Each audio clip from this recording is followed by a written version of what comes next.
या ठिकाणी जमलेले प्रमुख कार्यकर्ते, बंधू भगिनी, मतदार मित्र, हा आपला एक नंबर जो प्रभाग आहे किंवा हा कारखान्याचा मागचा जो भाग आहे, हा गेले कित्येक वर्ष आपण पाहतो हा काँग्रेसचा विचाराचा भाग राहिलेला आहे. वाढीव एक्सटेन्शन एरिया आहे, प्लॉटिंग झालेलं आहे, गुंटेवारी झाली. सुरुवात जी झाली यशवंत नगर हे काँग्रेसचं अधिवेशन हे ह्या सांगली जिल्ह्यात देशाचं घ्यायचा निर्णय झाला होता आणि त्यासाठी यशवंत नगरची निर्मिती त्यावेळेला किती साली 1968 साली त्यावेळेला ती यशवंत नगरची स्थापना झाली आणि तिथं अधिवेशन घ्यायचं ठरलं होतं. पण कोयनेचा भूकंप झाला आणि त्यात ते अधिवेशन रद्द झालं आणि मग जवळजवळ कारखान्यात काम करणाऱ्या अधिकाऱ्यांना आणि त्यांच्या परिसरातील पै पाहुण्यांना त्या ठिकाणी ती तयार केलेली घरं देण्यात आली आणि त्यानंतर वसंतनगर कॉलनी असेल, शालीननगर असेल, अहिल्यानगर असेल, बंडोजी नगर असेल, प्रकाश नगरच्या गल्ल्या असतील, त्या पूर्ण परिसराचं आणि आमच्या कुटुंबाचं काहीतरी एक नातं त्या नावाच्या निमित्तानं असेल, कारखान्यात काम करणारे लोकांच्या निमित्तानं असेल, कारखान्यात काम करत असताना इतर जोडधंद्यासाठी आलेल्या लोकांचा तो संबंध असेल, कुठल्या ना कुठल्या नात्यानं ही संबंध जपून राहिली, ऋणानुबंध राहिली. आणि म्हणून आम्ही कधी सुद्धा ह्या ठिकाणी निवडणूक लढली, लोकसभेची असो विधानसभेची असो, ह्या परिसराने खूप भरभरून प्रेम दिलं. मी आज खासदार झालो, आज तुमचा आवाज म्हणून दिल्लीला जायची मला संधी मिळाली. तो आवाज सुद्धा हा तुम्ही लोकांनी मला दिला, ह्याचे मी तुम्हाला जेवढे मागीन तेवढे आभार हे कमी होतील. त्यामुळे पुन्हा एकदा तुमच्या सगळ्यांचे मी मनापासून आभार मानतो की तुम्ही त्या ठिकाणी मला ती संधी दिली. निवडून गेल्यावर अपक्ष निवडून गेलो, लोकांना सांगितलेलं अपक्ष निवडून गेलो, तुम्ही काँग्रेस बरोबर राहणार आणि म्हणून निवडून गेल्या गेल्या दुसऱ्या दिवशी सोनिया गांधींची, राहुल गांधींची, खडगेंची भेट घेऊन मी काँग्रेस पक्षालाच पाठिंबा दिला. तेव्हा आपला एक विचार असतो, सत्ता मिळत असते, मंत्रिपद दिलं असतं, आपण तिथं गेलो असतो, आपल्या विचाराशी कुठेतरी ठाम राहावं लागतं. काय आमच्यातली लोक आज सत्तेच्या मोहापोटी निघून गेली. या परिसरात एक्सटेन्शन एरिया, ह्या परिसरात विकास व्हावा या हेतूनं विजय घाटगेंना आम्ही त्यावेळेला काँग्रेसच्या माध्यमातून या ठिकाणी उपमहापौर पद दिलं. उपमहापौर पद द्यायचं कारणच ते होतं की त्या उपमहापौर पदाचा वापर करून या परिसरातील जास्तीत जास्त विकास कामं त्यांच्या माध्यमातून व्हावी. प्रशांत पाटील त्यावेळेला काँग्रेस पक्षाचे चिन्ह निवडून आले होते, त्यावेळेला त्यांना सुद्धा उपमहापौर पद हे काँग्रेस पक्षाने दिलं. ते का दिलं की त्यांच्या माध्यमातून तुमच्यासारख्या सामान्य लोकांची कामं व्हावी. ह्याच वेळी सुद्धा मी तुम्हाला आश्वासन देतो, काँग्रेस, राष्ट्रवादी काँग्रेसची सत्ता ही महापालिकेवर येणारच आहे. ही काळ्या दगडावर पांढरी रेघ आहे. आल्यावर सुद्धा आता उपमहापौर खूप झालं, कदाचित महापौर पद सुद्धा तुमच्या एक नंबर प्रभागाला द्यायलाच आम्ही कमी पडणार नाही. त्या लोकांना ताकद एवढ्यासाठी आम्ही देतोय तर तुम्ही प्रेम दिलाय आमच्या काँग्रेस पक्षाला, आमच्या कुटुंबावर तुम्ही प्रेम दिलाय आणि त्या नात्यानं तुमच्याकडे कामं झाली पाहिजे ह्याची जाणीव आम्हाला आहे. तुम्ही विचार करा, आता निवडणूक आल्यावर भाजप येते, एवढे मोठे मोठे बाता करतात, फडणवीस साहेबांचं भाषण ऐकता ऐकता माझं डोकं दुखा लागलं. तुम्ही कसं सहन करतात तुम्हालाच माहित. अहो प्रत्येक वेळी येऊन तेच बोलायचं, मी असं करीन, मी तसं करीन, मी हे करीन, मी ते करीन. अहो 2014चं भाषण करतायत, 19चं करतायत, 2018च्या महापालिकेचं करतायत, 26चं करतायत, काहीच कळणार. मागच्या 7 वर्षापूर्वी 8 वर्षापूर्वी जे जे बोलले तेच परत आता बोलायला लागले. अहो 8 वर्ष मुख्यमंत्री तुमचा, पंतप्रधान तुमचा, महापालिका तुमच्या ताब्यात, आमदार गेल्या 4 टर्म तुमच्या ताब्यात, खासदार 2 टर्म तुमचा होता, परत तीच गोष्टी करताय. विधानसभेला लाडक्या बहिणीच्या योजनेमुळे थोडा फरक पडला, मी मान्य.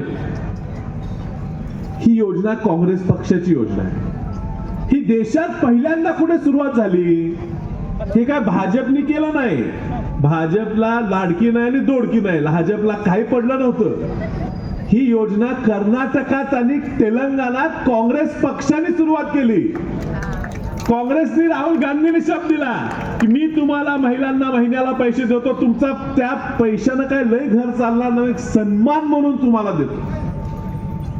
ती कॉपी केली भाजपनी आणि इथं देतो म्हटले, निवडणुकीत तोंडावर केशात पैसे घातले बँकेच्या खात्यावर. आम्ही पुढे पण देतो म्हटलेलो, इथं महाराष्ट्रात सरकार आली असती तर काँग्रेसने 3,000 रुपये द्यायचं सांगितलेलं. ह्यांनी सांगितलेलं निवडून द्या, 1500 चे 2100 करतो.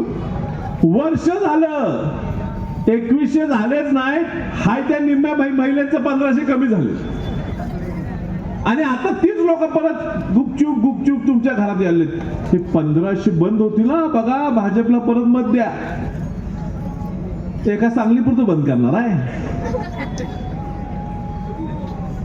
मी तुम्हाला आकडे देतो. गुजरातमध्ये सरकार भाजपचं आहे, केंद्रात सरकार भाजपचं आहे. गुजरातमध्ये निवडणुका झाले, काँग्रेस पक्ष लढला. सगळ्या महानगरपालिका, सगळ्या नगरपालिका, सगळ्या जिल्हा परिषद भाजपचेच निवडून आले. तिथं लाडकी बहीण योजना नाही. उत्तर प्रदेशमध्ये सुद्धा पंतप्रधान त्यांचा निवडून आला, मुख्यमंत्री त्यांचा निवडून आला. सगळ्या ग्रामपंचायतीपर्यंत, झेडपी महापालिकेत आहेत, ग्रामपंचायतीपर्यंत सगळे निवडून आले, भाजपचे निवडून आले. तिथं सुद्धा ही योजना नाही. एकदा तुम्ही त्यांना, आता खासदार पंतप्रधान त्यांचा केलाय, मुख्यमंत्री त्यांचा केलाय, एकदा तुम्ही त्यांना झेडपी आणि महापालिका ताब्यात दिल्या तर तुमचं पण सगळं बंद होणार आहे. जरा काहीतरी पर्याय दाखवा लागतो, मग पैसे चालू राहतील. एक झटका अधूनमधून दिला ना, मग माणसं शानी राहतात. तर एक झटका ह्या महानगरपालिकेच्या, या येणाऱ्या जिल्हा परिषदेच्या माध्यमातून तुम्ही या भाजप सरकारला दिला तर आपली चीज आणि किंमत राहील. नाहीतर असाच सातत्याने स्वतः पैसे मिळवण्यासाठी, पैसे फेकून मतं विकत घेण्यासाठी, पैसे फेकून सत्तेच्या जोरावर चांगली चांगली घराने आपल्याकडे ओढून घेण्यासाठी ह्यांचा हा सातत्याने प्रयत्न आहे. ते बघा, आम्ही लढत राहणार. आमचा हा विचार आहे, आम्ही लढत राहणार. आम्हाला सत्ता मिळाली की तुमच्यासाठी वापरत राहणार. आम्ही सत्तेसाठी विचार सोडून पळून जाणारी लोक नाही. आमच्या आजोबा, पंजोबा, वडील, भाऊ, आम्ही ह्या जनतेच्या सेवेत आयुष्य घालवलेलं आहे, विचाराशी ठाम राहिलो. पण राजाराम बापूंसारखा एक व्यक्ती होऊन गेला या राज्यात, या जिल्ह्याला त्यांनी नाव कमवून दिलं. काय ते जिल्ह्यासाठी केलं. आमचे मतभेद, राजकीय वैर खूप होते, मात्र राजाराम बापूंनी ह्या जिल्ह्याच्या प्रगतीत योगदान दिलं, हे टाळून चालणार नाही. वसंतदादांनी ह्या जिल्ह्याच्या, राज्याच्या प्रगतीसाठी योगदान दिलं, हे टाळून चालणार नाही.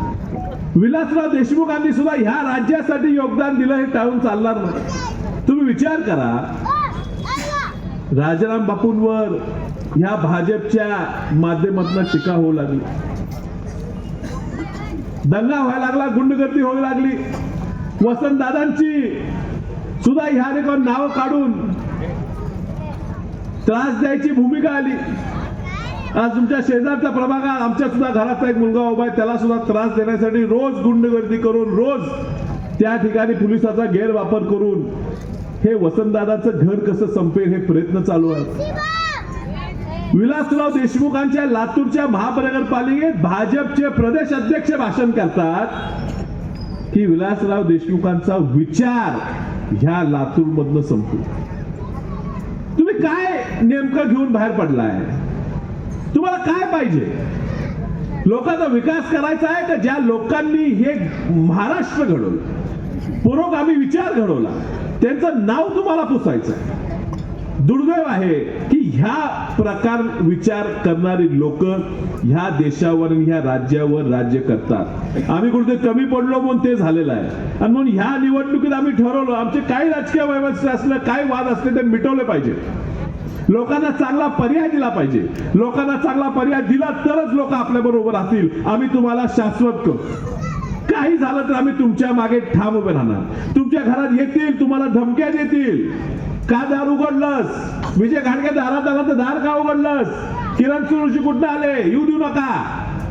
दम देणार, लोक त्रास देणार.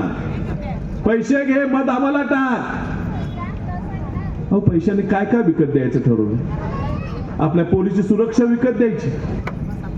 काय चाललंय? सुरक्षित आहेत का पोरं सुरक्षित आहेत का? अहो आपल्याच पोरांना नशेडी बनवायचं आणि आपलंच पोरी आपल्या शेजारच्या पोरीला त्रास द्यायला चालू होतं. ह्यातलं काय मिळालं का? कायदा सुव्यवस्था आहे का नाही?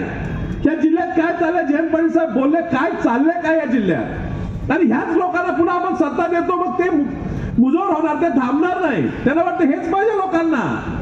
असं वागून सुद्धा कुठेच चपराक बसली नाही तर हे चालू राहणार. ह्याला कुठेतरी आळा घालण्याची गरज आज निर्माण झालेली आहे. या प्रभागातून विजय घाडगे मागच्या वेळेस 2 टर्म. एबीपी माझा, उघडा डोळे बघा नीट.